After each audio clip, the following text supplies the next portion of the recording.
Welcome to the Teach Joyfully podcast, where we talk about all things elementary teaching with some mom stuff thrown in. I'm Lisa Burns, a teacher success coach, veteran elementary teacher, and mom of 5. I'll be your host. Thanks for joining me today. So today I'd like to chat with you about your email inbox and all your email systems. Are you efficient with email? Is your email inbox overflowing?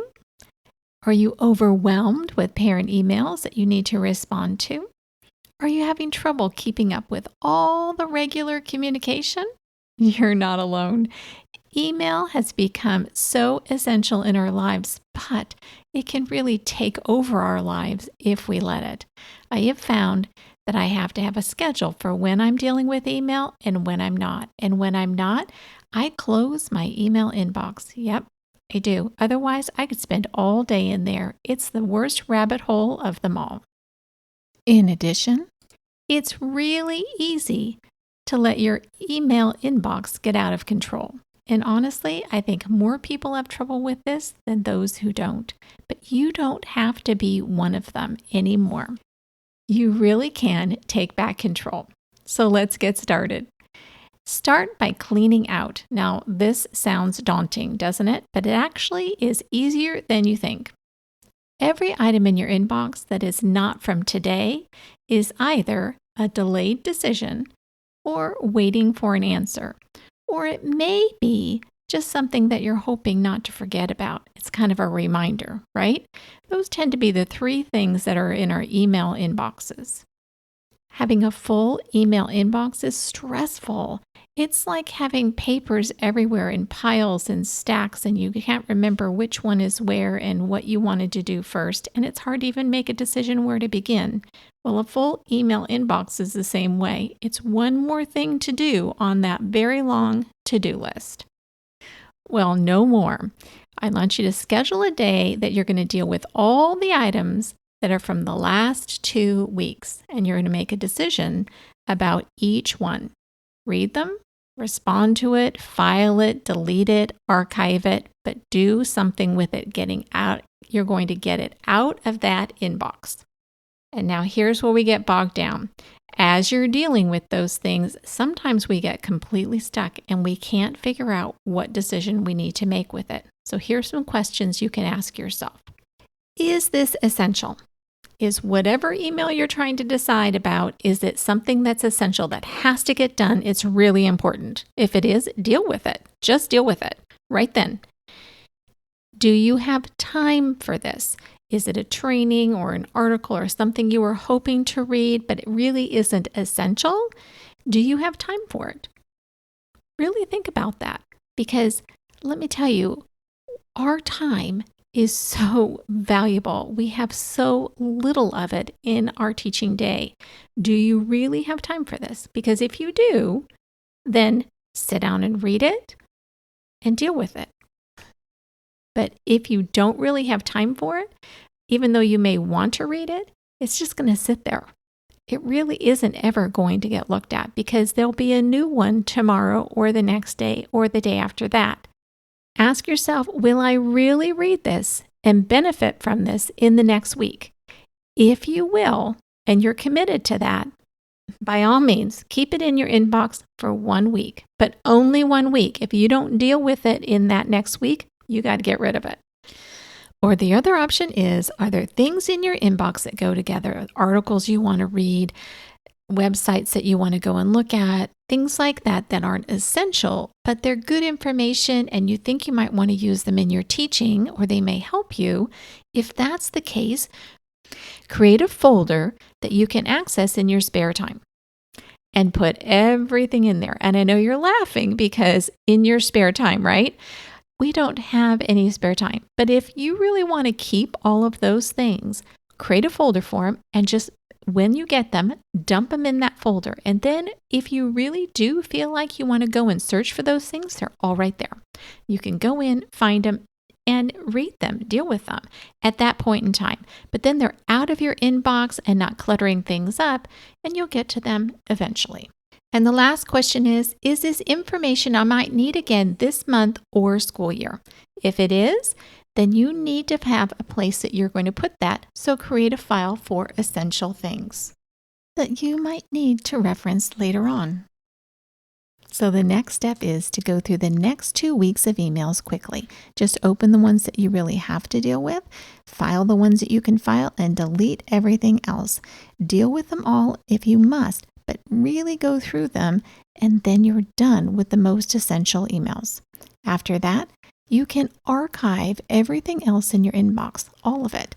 Now, I know that this feels like kind of a scary step, but it's actually not. Here's the thing. Anything that's more than a month old, you're probably never going to deal with. It's just sitting there in the maybe column, and it's a huge delayed decision, every single one of them. You're probably never going to need them. But if you do, your archive is actually searchable. You can go into your archive and search for any of those emails that you need at any given time. So they're not gone, they're just out of sight so that you don't have to stare at them and stress over them. And guess what? This also means that you now have an empty inbox, and it's going to feel so good. Remember that feeling, because that's the feeling we want at least once a week in order to be able to maintain our email system. Okay, now you need to create a system. This system is for dealing with your email on a daily basis because we want that empty email inbox as much as possible every week. So in order to do that, we have to really be focused on dealing with all the emails that come in. You will each have your own system, but let me tell you what mine is. For me, I get up in the morning and I check my email. It takes about 5 minutes. I quickly delete all the junk, and then I deal with anything that is immediate. It needs to get done right away. And then I close my email. I don't look back at it again until midday sometime, and I check my email again. About 5 more minutes, delete any junk, deal with any immediate needs, and then I close my email again. And at the end of the day, it can be the end of your school day, the end of your actual day, before you go to bed, however you want to deal with it. But for me, it's the end of my work day. I deal with any email that has come in throughout the day, and this takes about 30 minutes. Now, checking email versus dealing with email is a different thing. Checking email is quickly check, delete the junk, deal with anything that's really immediate, and walk away. Dealing with email is going through every email that has come in and making a decision about every single one of them and moving them out of that inbox, whether it's a reply or moving it to a folder, putting it in the junk folder, deleting it, or archiving it. But I'm making a decision about every single email, and then I'm done. And that's it. That will get your email inbox to zero pretty close almost every single day. And I know this is going to shock you, but I highly recommend that you schedule time to actually do it. I know me and my schedules, right? But if you don't schedule time to do this, it's never going to happen. You won't develop the habit. Be realistic. What can you realistically do? I know for me, I cannot realistically deal with my email first thing in the morning and go through every single email. I can't. It is simply not going to happen. And if I do, I'm going to get stuck in my email inbox for hours. So I just check, close it out, check again midday, close it out. And at the end of the day, I can be brutal because I'm already tired and I have no patience left. Once you decide what your schedule is going to be, set a reminder. It can be a note on your computer, an alarm on your schedule, whatever it is that will work for you. You need to have some sort of a reminder so that you can start to train yourself in this new habit. Work every day for 3 weeks to train your new habit so that you don't even have to think about it. We want this to be autopilot. Get in, check your email, get out. Get in, check your email, get out. Get in, deal with all the email, and get out. Just do it. Okay, so that's the first problem with email. Here's the next problem. Responding to emails, especially as a teacher, can be a lengthy process. And sometimes we are so tired by the end of the day that we can stare at the computer for quite a while before we can come up with the words we need to say in those emails, especially to parents. Well, if you create templates for emails that you send on a regular basis that you can copy, paste, and then edit, your emailing will go so much faster and your words will come much faster because you'll already have something down on that page. I have an entire set of email templates for regular emails that I send.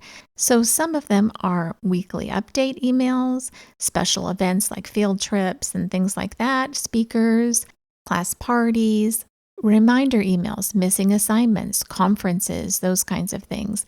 Behavior issues or problems at school. I have a basic template for that.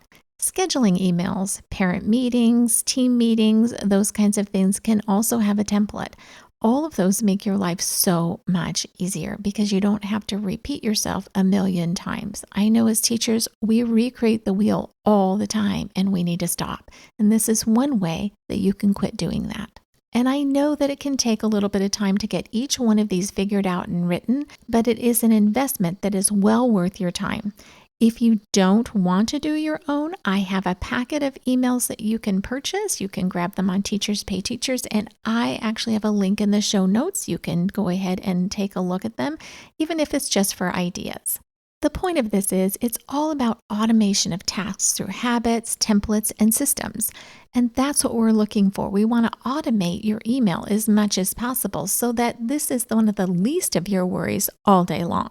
All right, so here's your marching orders. Schedule time to clean out your inbox. Create a daily schedule and system for dealing with email. Make templates for regular emails or grab mine. Practice every day until it's a habit. All of these systems need to be habits, especially your email clean out every day. And practice, practice, practice. Really focus on it because once it's a habit, you don't have to think about it. You'll just do it. And that email inbox will stay under control. We don't ever want it to fill back up again. I have links in the show notes to all the resources mentioned in this episode on my website at www.hopeineducation.com/podcast. And remember, you can always grab all my freebies at www.hopeineducation.com/vault. And that link is in the show notes as well. So that's it, my teacher friends. We're out of time and I'm out of breath. Thanks so much for joining me today. If you liked today's episode, I'd love it if you'd go to Apple Podcasts or wherever you listen and leave a review. And while you're there, hit the subscribe button so you'll never miss an episode. Also, you can continue the conversation online with me in my Facebook group, the Teach Joyfully podcast community, where elementary teachers can connect, get help, and encouragement for all kinds of education and parenting topics.